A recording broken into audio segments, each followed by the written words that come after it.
Bonjour. Alors, tu me donnes 20 minutes, Amine? 25 minutes?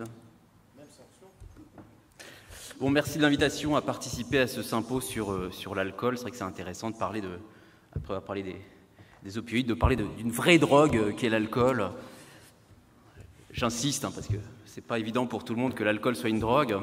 Et puis aujourd'hui, j'ai choisi comme sujet, finalement, un peu par fainéantise, parce que j'avais un peu ça tout près dans mes poches, c'est de vous parler du binge drinking et d'adolescence. Alors je suis content également parce que ça va parler beaucoup de neurobiologie, donc je vais pouvoir aller en fait très très vite sur des données de neurobiologie. Et puis je suis également très étonné et très agréablement étonné d'ailleurs qu'on fasse beaucoup référence aux modèles animaux, et j'en dirai 2-3 mots parce que je pense qu'on peut avoir des débats intéressants, notamment sur celui de l'administration passive, enfin ce qu'on appelle l'administration contingente ou non contingente dans l'addiction. Alors je vais aller assez rapidement parce que finalement je voudrais que vous repartiez à la maison avec 2-3 messages finalement qui sont les plus importants relativement au binge drinking, parce qu'on en parle beaucoup du binge drinking, mais on a l'impression également qu'on ne sait pas vraiment de quoi on parle quand on nomme le binge drinking, et notamment chez les jeunes. Alors simplement, juste en introduction, c'est vrai que je vais vous présenter les résultats d'un projet européen. Donc on a travaillé avec les Anglais, parce que c'est vrai, quand on a initié ce projet, on s'est dit que finalement, c'était un phénomène qu'on observait depuis longtemps en Angleterre.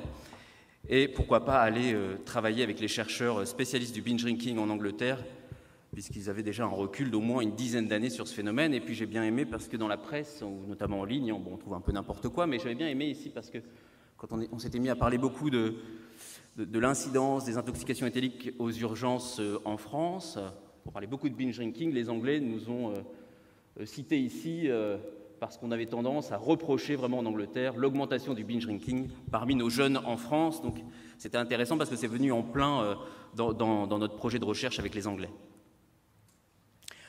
Alors je ne vais pas revenir, on connaît très bien les atteintes cérébrales, l'alcool est un très très bon neurotoxique, et d'autant plus neurotoxique que le cerveau n'a pas fini son développement.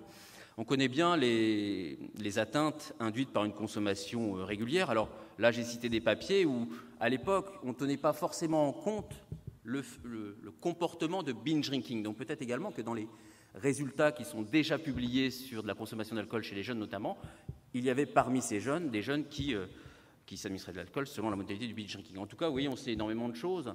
Diminution des performances cognitives, attentionnelles, mémoire de travail, fonctionnement visuo-spatial, capacité de langage et fonction exécutive. Voilà, donc on sait déjà tout ça, mais l'idée qui a motivé le projet européen, c'était d'essayer de voir si la modalité vraiment de binge drinking pouvait avoir une incidence peut-être encore plus délétère comparativement à des jeunes qui boivent de l'alcool, pas des sujets non buveurs, des sujets qui boivent de l'alcool, mais pas selon cette modalité. Simplement pour rappeler, c'était assez pratique puisque ce projet européen, c'était entre ma ville, Amiens, des Rouennais, des Rémois et puis Brighton avec l'université du Sussex. Donc assez simplement, ce projet européen visait à recruter 160 étudiants et à composer 2 groupes, des binge drinkers versus des buveurs sociaux. Je vais vous expliquer comment on a catégorisé ces buveurs, et puis d'étudier chez eux certains ont été testés en IRM fonctionnel pour voir des atteintes potentiellement morphologiques à la fois des neurones et de la substance blanche, et puis également de faire certaines tâches pour voir la réactivité cérébrale avec des tâches qui nous intéressaient et avec des traits notamment d'impulsivité, de prise de risque, récompense, empathie, émotion, ou bien sûr la mémoire. Donc ça, c'était en fait une étude basée sur un suivi à 1 an, c'est-à-dire que les mêmes étudiants, puisqu'on a fait ça là où on trouve facilement des étudiants, c'est-à-dire dans nos facs, et ça n'a pas été très difficile de trouver des binge drinkers, surtout qu'en fac de médecine et de pharmacie, c'est assez simple. Donc on a fait un suivi longitudinal à 1 an avec les Anglais qui ont démarré beaucoup plus tôt que nous. Donc je suis désolé, mais je n'ai même pas encore fini d'analyser nos résultats, parce que les Anglais, relativement aux autorisations au comité d'éthique, ça prend 1 mois, alors que nous, ça a pu prendre 12 mois avant de pouvoir lancer les études. Donc là, bravo les Anglais, parce que s'ils sont en avance, c'est aussi à cause de cette lourdeur administrative. Et puis, une deuxième question importante, vous allez voir que je vais vous laisser repartir avec 2 messages importants, c'était essayer de voir les effets à long terme. Alors c'est là qu'interviennent l'intérêt des modèles précliniques, parce que, bien évidemment, sur un projet de 3 ans qui est financé pendant 3 ans, je ne peux pas vous dire si les étudiants qui s'adonnent au binge drinking vont être vulnérables à l'addiction à l'alcool, par exemple. Donc l'idée, c'est pour essayer en 3 ans de voir quel est l'impact à long terme, eh bien, c'est d'utiliser des modèles animaux. Et on s'est intéressé un petit peu aux mêmes comportements ou atteintes qu'on peut observer ici chez les étudiants, voir si on peut les observer chez les animaux. Et puis l'intérêt, c'est d'aller voir surtout à long terme, puisqu'un rat ou une souris, ça vit 2 ans. L'adolescence, ça dure que 30 jours. Donc assez rapidement, on peut avoir une idée de l'impact à long terme d'une exposition à des intoxications alcooliques répétées à l'adolescence, dans un modèle d'addiction. Alors assez simplement, comment on a catégorisé les binge drinkers? Alors on a pris quelque chose que faisaient déjà les Anglais, c'est-à-dire, c'est un petit peu un biais de l'étude, parce que finalement on s'est bien calé sur le comportement anglo-saxon. L'idée, c'était dans un questionnaire assez simple, qu'on appelle l'Alcohol Use Questionnaire, l'AUQ, avec toute une batterie de questions, mais regardez, pour catégoriser nos binge drinkers, on leur a posé 3 questions simples. Lorsque vous buvez de l'alcool, à quelle vitesse buvez-vous l'alcool? Vous voyez que ça peut aller 7, même beaucoup plus que ça, puisqu'on a des étudiants qui nous répondent, par exemple, boire jusqu'à 10 verres par heure. Donc ça, c'est le facteur le plus important. J'attire votre attention là-dessus, parce que c'est vraiment celui qui va nous aider à discriminer le mieux entre les individus. Ensuite, on leur a posé 2 questions assez simples. Combien de fois avez-vous été sous les 6 derniers mois? On leur explique un peu ce qu'est être sous ou ivre. Et puis, une troisième question, c'est quel est le pourcentage de fois où vous êtes sous lorsque vous buvez, ou autrement dit, si vous avez bu si vous étiez sans occasion de boire, combien de fois avez-vous été jusqu'à l'ivresse? Et on a des étudiants qui nous répondent, à chaque fois que je bois, je vais jusqu'à l'ivresse. Donc ensuite, on a un petit score, une petite formule magique. Le score de binge drinking, vous voyez qu'on multiplie par 4 ici l'item 1, puis ensuite on pondère les 2 autres. Mais vous voyez que c'est surtout l'item vitesse de consommation qui nous a aidé ici à discriminer nos individus. Alors simplement, quand on fait une enquête, là c'est une enquête en ligne à l'échelle d'une université entière, on a fait ça dans plusieurs universités. Là je ne vous donne pas tous les résultats, mais par exemple quand on a commencé à dépouiller ces questionnaires, eh bien simplement vous voyez qu'on a catégorisé environ 40% des garçons comme potentiellement binge drinkers. Moi, j'avais peur de ne pas trouver suffisamment de filles, mais finalement, ça ne s'est pas trop mal passé. On avait ici 16% des filles qu'on pouvait catégoriser dans le groupe des binge drinkers. Alors, je vais passer sur certains aspects. On a retrouvé des plus forts niveaux d'impulsivité chez nos binge drinkers comparativement aux buveurs sociaux. Je ne vais pas revenir sur des détails démographiques.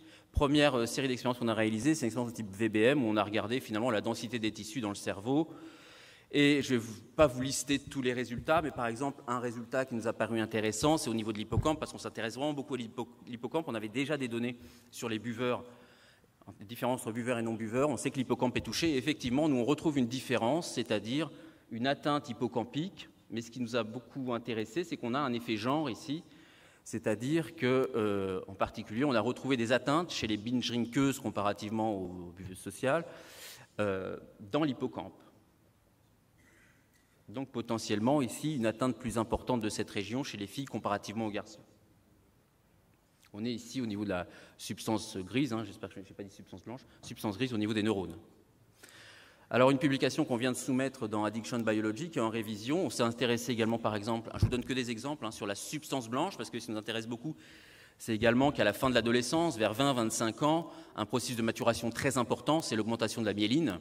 Ça vise à accélérer la vitesse de connexion et de transmission de l'information neuronale. Eh bien, on voit des différences, et cette fois-ci, c'est chez les garçons qu'on voit cette différence. Alors, je vous mets simplement ici un résultat au niveau du corps calleux, où vous avez un passage de fibres entre les 2 hémisphères qui proviennent des différentes régions du cerveau. On s'est aperçu, par exemple, ici chez les garçons, qu'on a une atteinte de la substance blanche qui est corrélée au score de binge drinking. Et puis ici, ça se traduit au niveau fonctionnel par des atteintes, ici dans une tâche de mémorisation, une tâche de mémoire de travail spatiale, où on a également des atteintes qui sont, alors là c'est tout confondu, garçons et filles, on a des atteintes de la substance blanche qui sont corrélées ici à des déficits de mémorisation dans cette tâche. Alors ce qui est juste intéressant, c'est qu'on a commencé à dépouiller les résultats et on s'est aperçu que les différences entre nos binge drinkers et nos buveurs sociaux touchent des structures cérébrales qui sont quasi identiques à celles qui sont touchées chez les patients alcoolodépendants. Donc se dire que voilà, un patient alcoolodépendant où il a fallu des années, des consommations importantes, régulières d'alcool qui entraînent ces déficits cérébraux, eh bien chez nos binge drinkers, on voit à peu près les mêmes structures qui sont touchées par ce comportement de binge drinking. Alors, la modélisation animale, 2-3 mots sur la modélisation animale, une dizaine de minutes là-dessus. Alors simplement, Comment on a fait ça? Eh bien, au début du projet, il est assez difficile, ceux qui utilisent la morphine, la cocaïne, l'amphétamine, finalement, font les malins, parce qu'un animal, on arrive facilement à faire en sorte qu'il s'auto-administre de la cocaïne, de l'héroïne, des amphétamines. Par contre, pour l'alcool, c'est pas du tout gagné, parce que si on veut une consommation comme nous par voie orale, si on veut une validité d'apparence, c'est beaucoup plus compliqué puisque le rongeur a une aversion un peu innée vis-à-vis du goût et de l'odeur de l'alcool. L'alcool, c'est également une substance qui induit des effets positifs, pas très facilement observés chez l'animal, mais aussi des effets sédatifs. Donc, ce qui fait qu'on a vraiment du mal à faire en sorte que les animaux, en fait, s'auto-administrent volontairement des quantités suffisantes d'alcool pour avoir des signes d'intoxication et encore mieux des signes d'addiction à l'alcool. Bon, on y arrive un petit peu. Là, je n'ai pas le temps aujourd'hui, je vous en reparlerai, mais on a commencé ce projet il y a quand même 3-4 ans, et entre-temps, on a mis en place au laboratoire un modèle de binge drinking chez le rat, et on arrive à voir des intoxications de l'ordre de 1 gramme par litre, 2 grammes par litre, voire certains individus 3 grammes par litre en 15 minutes. Donc c'est bon, c'est fait, je n'ai pas encore publié ça. Et puis, bien évidemment, alors, comme l'a dit Nicolas Simon, c'est vrai qu'il y a une différence entre l'administration passive par l'expérimentateur ou l'auto-administration volontaire.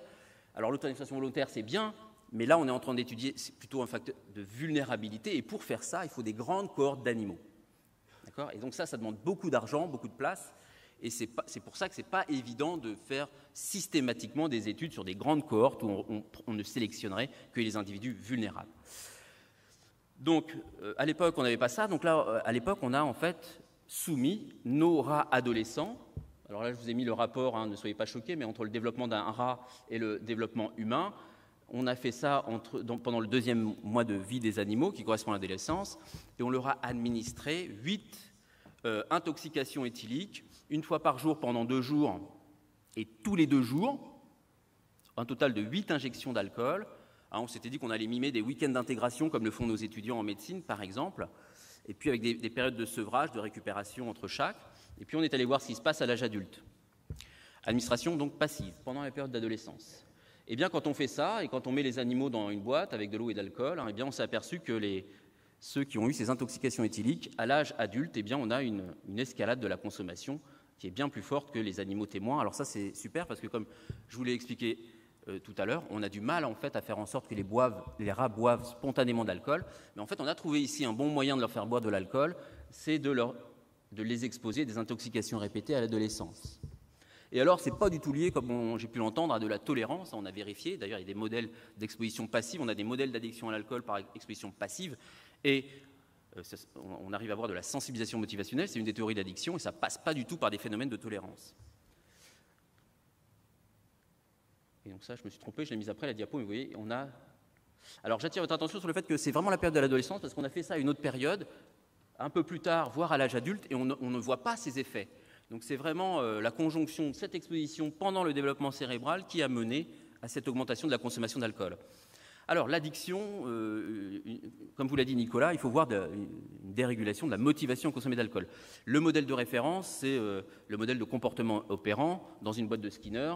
L'animal, il ne va pas se servir tranquillement au biberon, mais là il va falloir fournir un travail pour obtenir de l'alcool. L'animal appuie sur le levier, et ce qui est intéressant, c'est qu'on peut augmenter le prix à payer pour obtenir de l'alcool. C'est-à-dire qu'au départ, il appuie une fois, il a sa dose d'alcool, mais ensuite, on peut le passer à 3 appuis nécessaires, 5 appuis, 10 appuis. Et d'ailleurs, on peut même amener ça à faire ça pendant la même session de 30 minutes.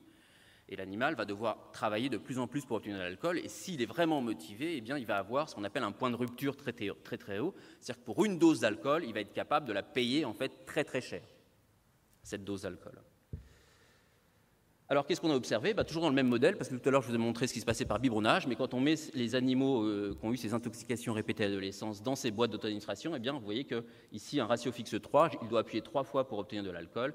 Eh bien, les animaux exposés à l'adolescence consomment plus d'alcool, et on retrouve beaucoup plus d'alcool dans le sang, bien évidemment, quand on sort ces animaux des enceintes, et on les sort même dans un état d'intoxication, ce qui montre bien qu'ils s'auto-administrent ici volontairement à l'âge adulte suffisamment d'alcool pour être intoxiqués. Oula! Ah oui, on a vite fait de ripper sur le... Encore 5 minutes. Alors on s'attendait à ce qu'il y ait une dérégulation totale du circuit cérébral de la récompense. On a fait les mêmes manips avec du sucre. En fait, ça n'a rien donné. C'est vraiment l'alcool, le point de rupture, hein, le point où ils vont craquer pour obtenir une seule dose d'alcool, est beaucoup plus élevé donc, chez les animaux binge drinkers adultes. Ça ne marche pas pour le sucre. Je m'attendais à avoir une dérégulation globale du circuit cérébral de la récompense, mais ça ne marche pas. Et vous avez ici les profils cumulés sur une même session. On voit très nettement ici que les animaux escaladent très fortement et atteignent des niveaux assez impressionnants de consommation d'alcool. Alors, qu'est-ce qui se passe en termes de, on l'a dit tout à l'heure, qu'est-ce qui se passe dans le noyau accumbens, hein, c'est une structure qui est très réactive quand on injecte ici ou quand on boit de l'alcool. Ici, c'est chez l'homme, mais on s'est aperçu bien que nos animaux ont une moindre réactivité quand on les réexpose à 3 grammes d'alcool. Les neurones du noyau accumbens, c'est bien, se réactivent moins. Donc, tout se passe comme si, finalement, ces animaux-là avaient besoin de plus d'alcool pour réactiver le circuit cérébral de la récompense. Il y a des effets géniques à long terme, je ne vais pas y revenir, mais ce qui est intéressant aussi, alors c'est intéressant du point de vue de la clinique, c'est et ça les Américains ont publié avant nous, parce qu'ils ont utilisé le même modèle, mais ils ont été plus vite que nous, on montre que ces animaux, avec vraiment le même traitement que nous, eh bien, sont plus anxieux à l'âge adulte. Donc peut-être aussi que les animaux consomment plus d'alcool parce qu'ils sont anxieux, et l'alcool est un très bon anxiolytique. Il nous resterait à vérifier ici s'ils sont plus sensibles aux effets anxiolytiques, d'ailleurs, de l'alcool. Donc ça, c'est simplement 2 diapos, j'avais oublié que je les avais mises sur le binge drinking chez le rat, on y arrive. Je vais passer là-dessus, je vous l'ai dit.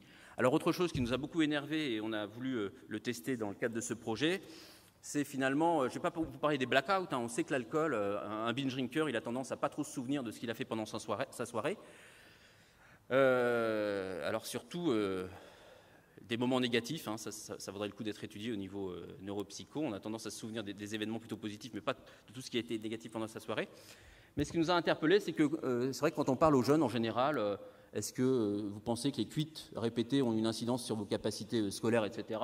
Sans équivoque, hein, tout le monde vous répond non, non, ça se saurait si les cuites nous empêchent d'apprendre, nous disent donc pas mal de collégiens et de lycéens. Donc l'idée, c'était j'avais pas trouvé d'argument dans la littérature pour dire qu'il y a un impact du binge drinking à court terme, et surtout pas d'idée sur l'effet d'un ou deux binges, et d'idée sur également que font ces répétitions, quelle incidence à la fréquence, à quelle fréquence ont lieu ces expositions. Et donc on a modélisé ça chez l'animal.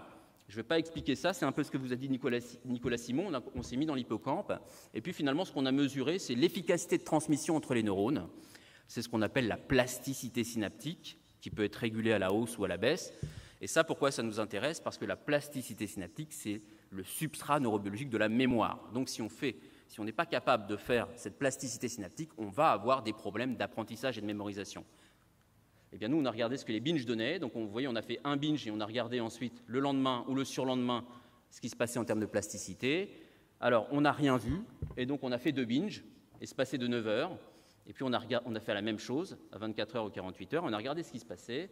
Et alors, de manière intéressante, un binge n'a rien donné.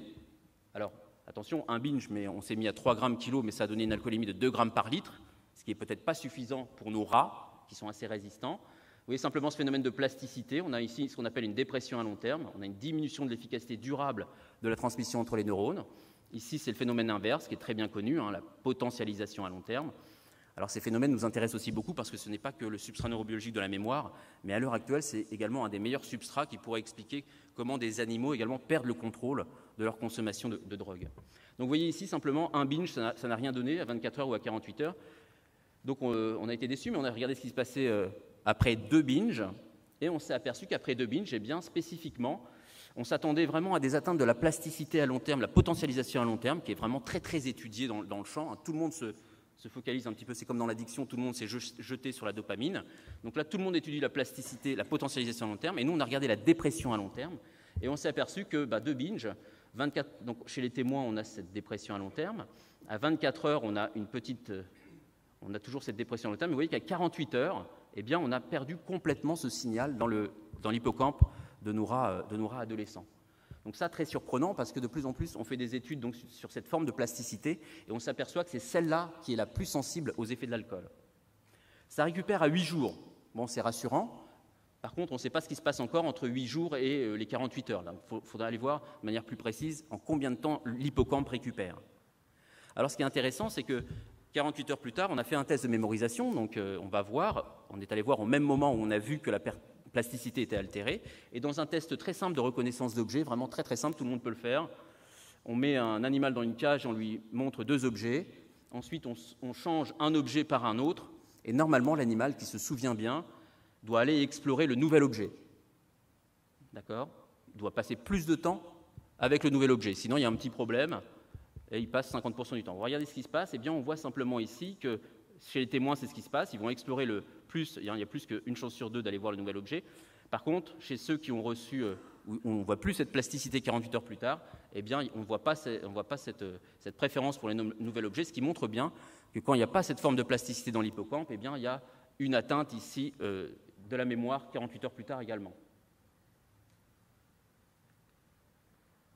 Alors, pour essayer de comprendre, on a essayé de mimer les effets d'alcool. Ça, c'est drôlement intéressant parce que j'ai entendu tout à l'heure que l'alcool n'aurait pas de récepteur. Bon, c'est vrai, mais quand même, au niveau de certains récepteurs, il y a des poches de liaison. Et puis, un des récepteurs dont on a montré qu'il était le plus sensible aux effets d'alcool, c'est le récepteur GABA, qui contient une soluté delta à 3 millimolaires. Dès le premier verre, on a une hypersensibilité de ce récepteur aux effets d'alcool. Donc, vous avez quand même des récepteurs dans le cerveau qui sont ultra sensibles à des faibles doses d'alcool. Et là, on a essayé de mimer donc, par des agonistes GABA. Donc on a injecté ces molécules aux animaux, comme on l'a fait pour l'alcool, on a mimé les intoxications, et simplement, avec ces agonistes GABA, on n'a rien obtenu. Donc, très surprenant, donc on est passé maintenant à des antagonistes NMDA, et on a testé le MK800 ou la kétamine, que vous connaissez sûrement bien, et bien on a réussi à mimer cette abolition de la dépression à long terme par de la kétamine. Donc c'est une molécule qui va bloquer de manière assez puissante, mais transitoire, le récepteur NMDA. Et de manière intéressante, donc, il semble ici que l'effet qu'on observe d'atteinte de mémoire, d'apprentissage de mémoire des animaux et de plasticité passe par un effet sur le récepteur NMDA. Et puis ça, on l'a vérifié un petit peu parce qu'on est capable de prévenir ça en administrant aux animaux de la décérine, qui est un agoniste. Donc si vous donnez de la décérine, en même temps que l'alcool, on l'a fait ça, eh bien vous bloquez les atteintes, les animaux sont capables à nouveau de faire de la plasticité synaptique.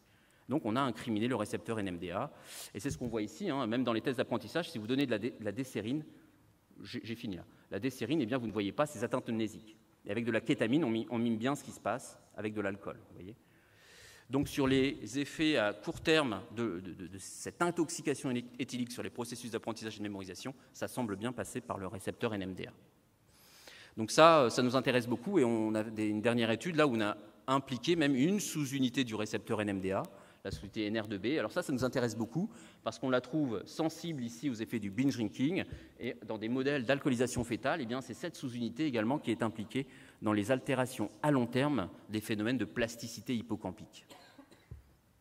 Alors maintenant, comme l'hippocampe joue un rôle très important dans les phénomènes de rechute, comme on vous l'a dit tout à l'heure, la dopamine, c'est vrai que la dopamine, ça joue un rôle important, mais on s'est aperçu que le meilleur moyen d'induire une rechute chez l'animal, c'est pas de stimuler directement les projections dopaminergiques, mais c'est de stimuler la sortie de l'hippocampe. Donc l'hippocampe joue un rôle très important dans les phénomènes de rechute.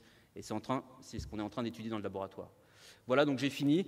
Simplement pour vous dire qu'à l'heure actuelle, l'hypothèse majeure sur les effets à court terme et à long terme du binge drinking, ça passe par du déclenchement de phénomènes neuro-inflammatoires dans le cerveau à l'adolescence. Ça tue du neurone, ça touche l'intégrité de la substance blanche, et donc on comprend mieux comment ça peut avoir des effets à long terme sur les individus en termes de psychopathologie ou addiction. Voilà, je vous remercie de votre attention.